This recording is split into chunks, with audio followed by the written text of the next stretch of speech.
तुम्ही तीर्थक्षेत्रांना भेट देता, पण तिथे नकळत केलेली एक छोटीशी चूक तुमच्यावर जन्मोजन्मांचे पाप लादू शकते, हे तुम्हाला माहिती आहे का?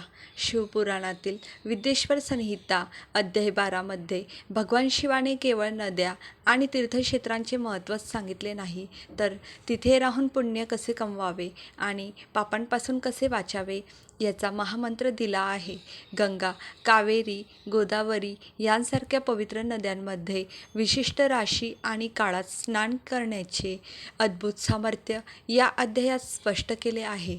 मोक्षदायक पुण्यक्षेत्रांचे वर्णन. कालविशेषानुसार विविध नद्यांच्या जलात स्नानाचे उत्तम फळ आणि तीर्थांमध्ये पापांपासून दूर राहण्याची चेतावणी. सुज्जी म्हणाले, हे विद्वान आणि बुद्धिमत्ता महर्षींनो, मोक्ष देणाऱ्या शिवक्षेत्रांचे वर्णन ऐका. त्यानंतर मी लोकांच्या कल्याणासाठी शिवसंबंधी आगमांचे वर्णन करेन. पर्वत, वन आणि अरण्यांसह या पृथ्वीचा विस्तार 50 कोटी योजने आहे. भगवान शिवाच्या आज्ञेने पृथ्वी संपूर्ण जगाला धारण करून स्थिर आहे. भगवान शिवाने भूतलावर विविध ठिकाणी तेथील रहिवाशांना कृपापूर्वक मोक्ष देण्यासाठी शिवक्षेत्रांची निर्मिती केली आहे. काही क्षेत्रे अशी आहेत ज्यांना देव आणि ऋषींनी आपले निवासस्थान बनवून अनुग्रहित केले आहे. म्हणूनच त्यांमध्ये तीर्थत्व प्रकट झाले आहे. आणि इतर अनेक अशी तीर्थक्षेत्रे आहेत जी लोकांच्या रक्षणासाठी स्वयंभू म्हणजेच स्वतः प्रकट झाली आहेत.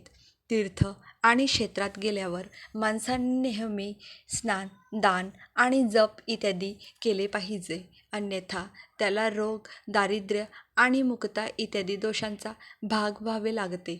जो मनुष्य या भारतवर्षाच्या भूमीत मृत्यू पावतो तो आपल्या पुण्याच्या फळाने ब्रह्मलोकात वास करून पुण्याच्या क्षयानंतर पुन्हा मनुष्य योनीतच जन्म घेतो.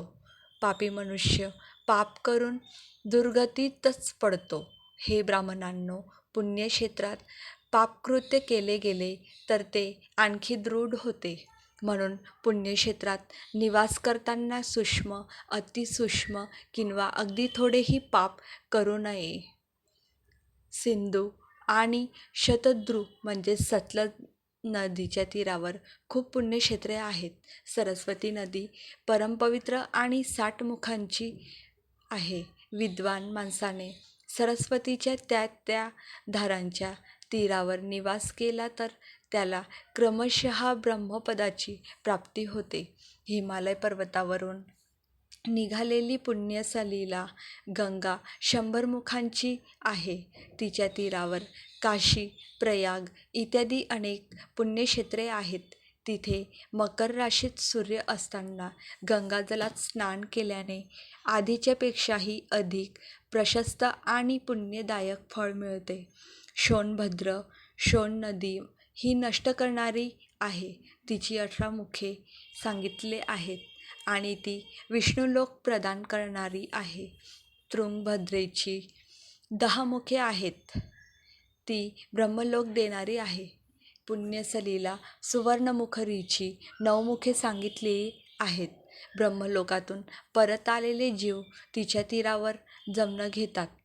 सरस्वती नदी, पंपा सरोवर, कन्याकुमारी, अंतरीप आणि शुभकारक श्वेत नदी ही सर्व पुण्यक्षेत्रे आहेत. यांच्या तीरावर निवास केल्याने इंद्रलोकाची प्राप्ती होते. सह्य पर्वतावरून निघालेली महानदी कावेरी परमपुण्यमयी आहे. तिची 27 मुखे सांगितली आहेत. ती संपूर्ण इच्छित गोष्टी देणारी आहे. तिच्या तीरावर स्वर्गलोकाची प्राप्ती करून देणारी तसेच ब्रह्मा आणि विष्णूंचे पद देणारी शिवक्षेत्रे आहेत. कावेरीच्या ज्या तीरावर शिवक्षेत्रे आहेत ती इच्छित फळ देण्यासोबतच शिवलोक प्रदान करणारी आहे.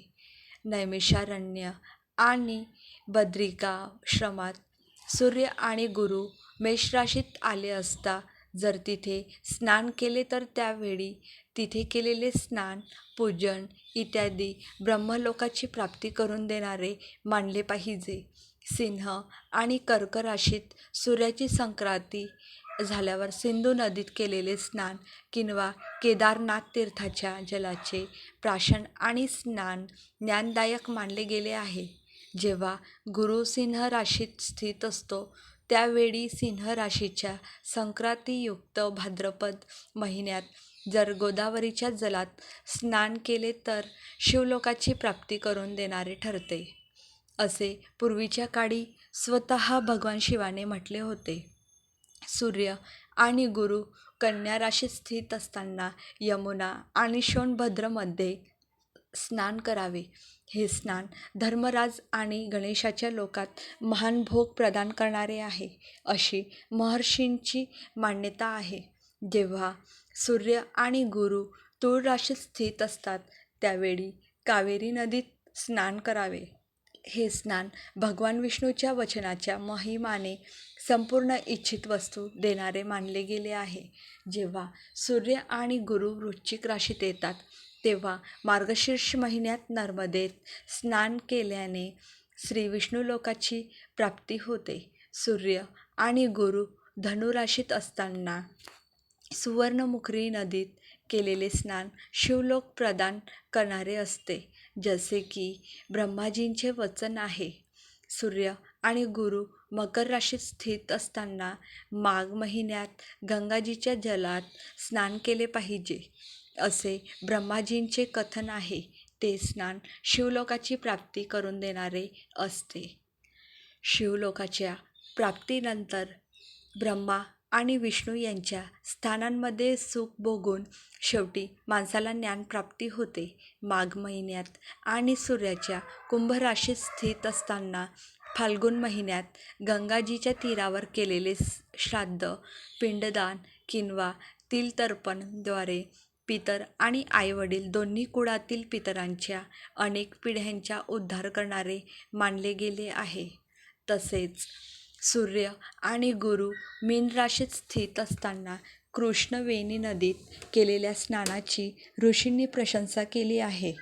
त्या महिन्यात पूर्वोक्त तीर्थांमध्ये केलेले स्नान इंद्रपदाची प्राप्ती करून देणारे असते. विद्वान माणसाने गंगा किंवा कावेरी नदीचा आश्रय घेऊन तीर्थवास करावा. असे केल्याने तत्काळ केलेल्या पापांचा निश्चयच नाश होतो. रुद्रलोक प्रदान करणारे अनेक क्षेत्र आहेत.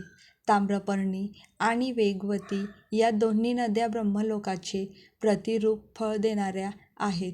या दोन्हीच्या तीरावर कितीतरी स्वर्गदायक क्षेत्रे आहेत. या दोघांच्या मध्ये खूप पुण्यप्रद क्षेत्रे आहेत. तिथे निवास करणारा विद्वान पुरुष तशाच फळाचा भागीदार होतो. सदाचार, उत्तम वृत्ती आणि सद्भावनेसह मनात दयाभाव ठेवून विद्वान पुरुषाने तीर्थात निवास करावा, अन्यथा त्याचे फळ मिळत नाही. पुण्यक्षेत्रात केलेले थोडेसे पुण्यही अनेक प्रकारे वृद्धीला प्राप्त होते आणि तिथे केलेले पापही खूप मोठे ठरते. जर पुण्यक्षेत्रात राहूनच जीवन घालवण्याचा निश्चय असेल तर त्या पुण्यसंकल्पामुळे आधी केलेले सर्व पाप तत्काळ नष्ट होते, कारण पुण्य हे ऐश्वर्यदायक मानले गेले आहे. हे ब्राह्मणांनो, तीर्थवासाने उत्पन्न होणारे पुण्य कायिक, वाचिक आणि मानसिक अशा सर्व पापांचा नाश करते. तीर्थात केलेले मानसिक पाप वज्रलेप होते. ते कित्येक कल्पांपर्यंत पाठ सोडत नाही. असे पाप केवळ ध्यानानेच नष्ट होते, अन्यथा नाही. वाचिक पाप जपाने आणि कायिक पाप शरीराला सुकवण्यासारख्या कठोर तपश्चर्येने नष्ट होते. म्हणून सुख इच्छिणाऱ्या पुरुषाने देवतांची पूजा करत आणि ब्राह्मणांना दान देत पापांपासून भिवून तीर्थात निवास केला पाहिजे. अध्याय 12 समाप्त. तीर्थक्षेत्रे ही केवळ फिरण्याची ठिकाणे नाहीत, तर ती आत्मशुद्धीची केंद्रे आहेत. तिथे केलेले छोटेसे पुण्य जसे अनंतपटीने वाढते, तसेच तिथे केलेले पापही वज्रलेप बनते. म्हणूनच पुढच्या वेळी कोणत्याही तीर्थाला भेट देताना श्रद्धेने, दयेने आणि पवित्र मनाने जा, कारण तिथे तुमचे प्रत्येक कर्म तुमचे भविष्य ठरवत असते. तुम्हाला शिवपुराणातील ही माहिती कशी वाटली कमेंटमध्ये हर हर महादेव नक्की लिहा. अशाच नवनवीन आध्यात्मिक आणि पौराणिक माहितीसाठी सबस्क्राईब करायला विसरू नका. हा व्हिडिओ तुमच्या मित्रपरिवारासोबत नक्की शेअर करा, जेणेकरून त्यांनाही तीर्थक्षेत्रांचे महत्त्व समजेल. काही आध्यात्मिक प्रश्न असतील तर तुम्ही कमेंटमध्ये विचारू शकता. हर हर महादेव. ओम नमः शिवाय.